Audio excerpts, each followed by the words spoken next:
What if you could drift away from Earth and witness the entire story of our cosmic neighborhood unfold before your eyes?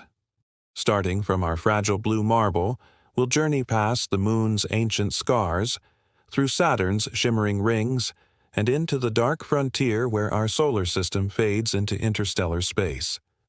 This isn't just about the distances we'll cross, it's about watching familiar worlds transform into alien landscapes and discovering how the universe builds beauty from violence, order from chaos. By the end, you'll understand not just where we are in the cosmos, but how profoundly that placement shapes everything we are. The horizon bends sharply as you drift upward, revealing Earth's full curvature for the first time. That thin blue haze hugging the planet, the atmosphere, appears suddenly fragile, like stretched gauze around a marble. At this altitude, familiar landforms still dominate. The Sahara's amber sprawl, the Amazon's emerald tangle, the geometric patterns of human cities glowing like circuits at night. The Mediterranean glints metallic in the sunlight, so bright it hurts to look at directly. But altitude changes everything. At 1,600 kilometers up, continents blend into abstract shapes. The Nile Delta dissolves into Egypt's ragged coastline. The eastern seaboard of North America fades into a single curved line. Earth no longer feels like a world. It becomes a thing, an object suspended against absolute black. Astronauts describe this perspective shift as the overview effect, the visceral understanding that every human experience, every war and discovery and whispered conversation, occurred on this single sphere drifting in space. By 30,000 kilometers, Earth shrinks to the size of a coin held at arm's length. Cloud swirls that once covered entire countries now appear as faint brushstrokes on blue enamel. Atmospheric layers reveal themselves in sharp outlines. The troposphere's churning weather, the stratosphere's thin haze, the thermosphere bleeding into space. NASA's deep space probes captured this transition in stages. The famous pale blue dot image shows Earth as a mere pixel from 6 billion kilometers away. Soon, the planet becomes just another bright speck among the stars. No oceans visible, no land masses, just soft blue light reflecting sunlight back into the void. For the first time, you experience true planetary scale. Earth isn't special here. It's one of many worlds, and you're adrift between them. The Moon hangs ahead, its cratered face growing steadily larger against the star field. Approaching lunar orbit, Earth's light dims further. It becomes difficult to distinguish from Venus or Sirius. Behind you, the cosmos stretches outward in all directions, an ocean without shores. Ahead, the Moon's ancient silence waits, untouched by wind or water for billions of years. The Moon's surface stretches before you, a landscape of muted grays and whites, frozen in time. Craters pockmark the terrain in overlapping circles, some as small as pinpricks, others hundreds of kilometers wide. These scars tell a story of relentless bombardment over 4.5 billion years, each impact preserving a moment of violence in perfect stillness. The dark patches, Maria, are ancient lava plains from when the Moon's core still pulsed with heat. Their smooth surfaces contrast sharply with the highlands' jagged peaks, where lunar mountains cast long, knife-edged shadows. The silence here is absolute. No wind rustles the fine layer of regolith coating the ground. No sound carries through the vacuum. Footprints left by Apollo astronauts remain perfectly preserved, their edges as crisp as the day they were made. Without an atmosphere to erode them, these marks could last millions of years. The absence of air means sunlight doesn't scatter, creating a stark division between light and shadow. A single step takes you from blinding brightness to utter darkness. Lunar geology reveals a world shaped by extremes. The Moon formed when a Mars-sized body collided with early Earth, ejecting debris that coalesced into our satellite. Tidal forces locked one face forever toward Earth, creating permanent near and far sides. Temperatures swing between 127 degrees in sunlight and 173 dirg in shadow. Over time, meteorites pulverize the surface into a fine, clingy dust that sticks to everything. Yet beneath this desolation, scientists detected water ice in permanently shadowed craters, potential reservoirs for future exploration. What's striking isn't just the moon's stillness, but how profoundly it differs from Earth's ceaseless activity. Our planet reshapes itself constantly. Erosion, tectonics, the churn of oceans and atmosphere. The moon is static, preserving the solar system's violent history in its very skin. It serves as both archive and stepping stone, a place humanity briefly visited before venturing farther into the cosmos. As you pull away from orbit, the moon shrinks behind you. Ahead, the faint glint of Saturn's rings emerges, a shimmering line against the black. The gas giants beckon, their swirling atmospheres and icy moons holding stories of their own. Saturn's rings appear as a thin, bright line from a distance, resolving into structure as you approach. They aren't solid bands, but billions of individual ice particles, each following its own orbit around the planet. The largest chunks measure several meters across, the size of boulders, while the smallest are mere specks of dust. Together, they form a disk only 10 meters thick in places, stretched across 280,000 kilometers. From certain angles, sunlight filters through gaps between ring particles, creating translucent sections like frosted glass. Cassini's close-up images revealed unexpected complexity. Dark grooves called spokes streak across the rings, caused by interactions with Saturn's magnetic field. Narrow gaps appear where small moons shepherd particles into neat bands. The Encke Gap contains wavy edges from the gravitational influence of Pan, a tiny moon just 35 kilometers wide. Some particles clump temporarily into transient snowballs before Saturn's gravity tears them apart again. The rings vibrate with subtle oscillations, responding to pressure waves from storms in Saturn's atmosphere thousands of kilometers below. Their origin remains unclear. Perhaps a moon ventured too close to Saturn and was torn apart by tidal forces. Maybe a comet shattered near the planet, leaving debris trapped in orbit. The rings are young by cosmic standards, no more than 100 million years old. They won't last forever. Micrometeorite impacts slowly erode the ice particles, darkening them over time. Some material rains down into Saturn's atmosphere in a slow but steady disintegration. Within another 300 million years, the rings may fade entirely. What makes them spectacular isn't just their beauty, but what they represent, a preserved record of the solar system's formation. Similar disks of dust and gas once surrounded all young planets. On Earth, that material coalesced into moons and was later erased by geological activity.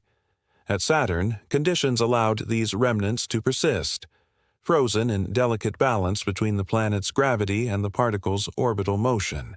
They demonstrate how subtle forces can create order from chaos on cosmic scales. As you pass beyond the rings, Saturn's pale yellow face shrinks behind you. The ice giants Uranus and Neptune wait ahead, but first comes a region where sunlight grows faint and objects move in slow, eccentric orbits, the Kuiper Belt. Here, frozen remnants from the solar system's birth cluster in the growing dark. Some still bear scars from ancient collisions, while others may hide subsurface oceans kept liquid by radioactive decay. This transitional zone marks where planetary influence wanes and interstellar space begins in earnest. Beyond Neptune lies a region of frozen relics, the Kuiper Belt. This vast disk contains remnants from the solar system's formation, preserved in deep freeze for over 4 billion years. The objects here consist mostly of ice mixed with rock, water, methane, and ammonia frozen solid by the cold of space. They range in size from tiny pebbles to dwarf planets like Pluto, orbiting slowly in the weak sunlight that reaches these distances. The New Horizons spacecraft transformed our understanding of this realm when it flew past Pluto in 2015. Images revealed an unexpectedly active world, nitrogen glaciers flowing across plains of frozen methane, mountains of water ice as hard as granite, and a thin, hazy atmosphere that freezes and falls like snow as Pluto moves along its elliptical orbit. The dwarf planet's largest moon, Charon, bears a dark red polar cap, likely composed of organic compounds condensed from gases escaping Pluto. More surprising were the smooth, craterless plains suggesting recent geological activity, possibly fueled by heat from radioactive decay deep underground. Beyond Pluto lie stranger objects. Arrokoth, encountered by New Horizons in 2019, resembles two pancakes fused together, a primordial contact binary that never experienced violent collisions during formation. Other Kuiper Belt objects have highly inclined orbits or extreme elongations, suggesting past gravitational disturbances. Some contain complex organic molecules preserved since the solar system's birth, making them chemical time capsules. Yet, despite their diversity, none approach the size of planets. The Kuiper Belt marks the boundary where planet formation stopped due to insufficient material. This region defines our solar system's edge in practical terms. Neptune's gravity dominates inward, while outward lies interstellar space. The scattered disk, a sparse population of objects with unstable orbits, blurs the boundary slightly, but none orbit beyond about 200 astronomical units. The Kuiper Belt's outer limit marks where the Sun's influence weakens enough for interstellar forces to take over. Beyond it waits the hypothetical Oort cloud, a spherical shell of icy bodies extending far into the darkness. The Kuiper Belt gradually thins as you move outward. Sunlight dims further. Even at high noon, it would appear no brighter than twilight on Earth. Objects become more widely spaced, their orbits increasingly erratic due to distant stellar perturbations. The stillness here is punctuated only by rare collisions, events that reset surface ages but otherwise leave the region unchanged for eons. Ahead, the gravity of passing stars begins to assert itself more strongly, tugging at the outermost debris of our solar system. The solar system doesn't end where the Kuiper Belt thins out. Astronomers hypothesize a spherical shell of icy bodies surrounding us at staggering distances, the Oort cloud. This reservoir of comets likely begins around 2,000 astronomical units from the Sun and extends perhaps halfway to the nearest star. Its total mass remains uncertain, but estimates suggest several Earths' worth of material spread incredibly thin across trillions of kilometers. Unlike the flat Kuiper Belt, the Oort cloud forms a three-dimensional halo, with objects orbiting in all directions. No spacecraft or telescope has directly observed this region. Its existence is inferred through long-period comets, those that take thousands or millions of years to complete one orbit. When these comets plunge toward the inner solar system, their trajectories reveal origins in this distant shell. Unlike Kuiper Belt comets that orbit near the ecliptic plane, Oort cloud comets approach from random angles, suggesting a spherical distribution.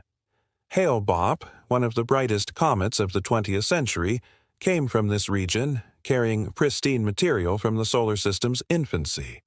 Gravitational interactions likely shaped the Oort cloud. As giant planets formed, their gravity scattered leftover icy planetesimals outward. Some escaped entirely. Others found stable orbits at extreme distances, where passing stars and galactic tides nudged them into their current distributed configuration. The cloud's outer edges experience subtle tugs from nearby stars, and the Milky Way excess gravity, occasionally dislodging comets on sunward journeys. This makes the Oort cloud as boundary fluid. Its outermost bodies may exchange with those of neighboring stars over billions of years. What's remarkable is how fragile this connection remains. The Sun's gravity here is so weak that molecular clouds passing through our galactic neighborhood could disrupt the Oort cloud over time. Some studies suggest we've lost up to 90% of its original mass through such encounters. Yet, enough material persists to send visitors inward, each long-period comet a messenger from the solar system, as final frontier, bearing ice that has never felt the sun's warmth until now. As hypothetical as much of this sounds, the Oort cloud solves several astronomical puzzles. Without it, we couldn't explain the steady supply of long-period comets or certain isotopic ratios found in meteorites. Its inferred existence completes a picture of our system's architecture, showing how even the sun's most tenuous gravitational influence structures space around it. Beyond lies true interstellar territory, a fact underscored when Voyager 1 crossed the heliopause in 2012, leaving behind the last traces of solar wind. The probe now moves through space untouched by our star's influence, where other forces take precedence. The Voyager probes drift where no human-made object has gone before. They cross the boundary where the sun's influence wanes, where the solar wind slows and interstellar space begins. This transition happened gradually. First came the termination shock, where the solar wind drops below supersonic speeds. Then the heliopause, where it finally gives way to the cooler, denser medium between stars. Voyager 1 recorded this crossing in 2012. Its instruments detected a sudden rise in cosmic rays and a corresponding drop in solar particles. There was no dramatic barrier, no visible line, just subtle shifts in the composition of space itself. The transition zone stretched farther than expected. Even now, decades after launch, the probes continue returning data. They reveal a region where charged particles from the sun still linger, mixing with those from beyond. Interstellar space is not empty. It contains thin plasma, weaker but more consistent than the solar wind. Galactic cosmic rays stream through it, their origins in distant supernovae and pulsars. And yet, spacecraft have little protection here. Without the sun's magnetic field to deflect them, these energetic particles could overwhelm sensors over time. The heliosphere itself moves like a ship through this unseen ocean. It deflects some interstellar material while allowing other particles to filter in. This creates a teardrop-shaped bubble, its tail stretching far behind as the solar system orbits the galaxy. The Voyagers will keep drifting. Their power sources will fade, their signals grow too faint to hear. But they carry golden records, snapshots of Earth encoded in sound and image. Silent now, they float through a region where a single light-year takes centuries to cross. Ahead lies the Oort cloud's outer fringe, and beyond that, the pull of other stars. The Milky Way's spiral arms turn, slowly drawing our system into new regions of space. The stars ahead shift position over millennia. One day, far in the future, the sun will pass through denser interstellar clouds, its protective bubble shrinking under the pressure. But for now, the Voyagers drift where human reach extends its fingers into the dark. Our solar system drifts within a minor spiral arm of the Milky Way, the Orion Spur. This partial structure bridges the gap between two larger arms, where star density increases dramatically. From our vantage point, we see the galaxy edge on as a glowing band arching across the night sky. But above or below the galactic plane, it would appear different. A barred spiral with a bright central bulge extending two major arms averaging 10,000 light-years apart. The entire structure rotates slowly, carrying our sun along at 230 kilometers per second. One complete orbit takes about 230 million years. That means the last time Earth occupied this galactic position, dinosaurs had just appeared. Milky Way dynamics reveal surprising complexity. Spiral arms aren't fixed structures but density waves, regions where stars and gas compress as they orbit. Like traffic slowing at a bottleneck, material piles up briefly before continuing onward. This explains why young, bright stars dominate the arms while older stars spread more evenly. Our position in a quieter spur affects what we see when we look outward. Toward the galactic center, dust clouds block visible light, requiring infrared telescopes to peer through. In the opposite direction, we have clearer views into intergalactic space. The galaxy's rotation also creates our reference frame for cosmic motion. Nearby stars move relative to us at comparable speeds, like cars on a highway. More distant galaxies show redshift proportional to their distance, revealing universal expansion. Yet, within our local group, gravity overpowers this expansion, keeping the Milky Way and Andromeda on a collision course billions of years in the future. We occupy a middle ground by galactic standards, not too close to the crowded, radiation-heavy center, nor too far out in the metal-poor halo. This location allowed Earth to accumulate enough heavy elements for complex chemistry without excessive cosmic ray exposure. Still, we're subject to larger cycles. The solar system oscillates above and below the galactic plane every 60 million years, a motion some speculate could influence comet showers and extinction events. The Milky Way contains perhaps 100 billion stars, but in cosmological terms it's unremarkable. Similar barred spirals fill the observable universe, some larger, many smaller. From sufficient distance, our galaxy would appear as just another smudge of light, one among hundreds of billions in the cosmic tapestry. The realization changes how we understand our place in things. Earth circles the Sun, which orbits the galaxy, which itself moves within the local group toward the Virgo cluster, part of the accelerating expansion of space-time. Beyond our galaxy, others drift in the darkness. Some spiral like ours, others elliptical or irregular. Their light carries stories of stellar births and deaths across millions or billions of years. Each represents an island universe unto itself, yet connected to the whole through gravity and shared cosmic history.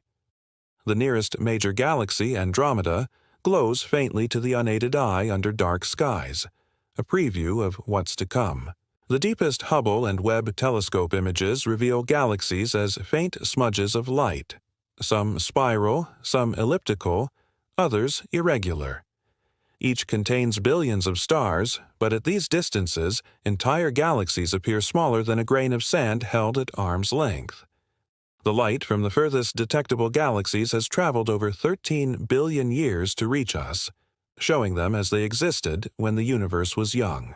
Their shapes appear more chaotic than modern galaxies, lacking the defined structures we see in nearby systems. This suggests galaxies evolve over time, growing more organized through mergers and internal dynamics. What's striking isn't just their variety, but the emptiness between them. The average distance separating galaxies measures about 20 times their diameter. In the local group, where the Milky Way resides, this means millions of light-years between neighbors. Such vast gaps make galactic collisions rare events, though when they occur, the results reshape both systems over billions of years. The Milky Way and Andromeda will experience this fate in about 4 billion years, their spiral arms distorting as gravity pulls them together. These distant galaxies also reveal the universe's expansion. Their light shows redshift proportional to distance, indicating space itself stretches between us. The further we look, the faster galaxies appear to recede. This expansion doesn't mean celestial objects move through space so much as space grows between them. Some galaxies will eventually move beyond our observational horizon as expansion carries them away faster than light can reach us. Yet, despite these distances, gravity still connects everything. Galaxy clusters form the largest stable structures, bound together in intricate webs spanning hundreds of millions of light-years. Between them lie vast cosmic voids, regions nearly empty of matter. This large-scale structure originated from tiny density fluctuations in the early universe, amplified over time by gravity. The patterns we see today reflect seeds planted during cosmic inflation, moments after the Big Bang.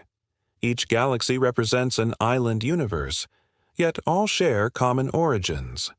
Their stars fuse the same elements, governed by the same physics that operates here. This uniformity makes distant galaxies both familiar and alien, recognizable in form, yet unimaginably remote. As we look deeper into space, we see farther back in time, watching the universe grow younger before our eyes.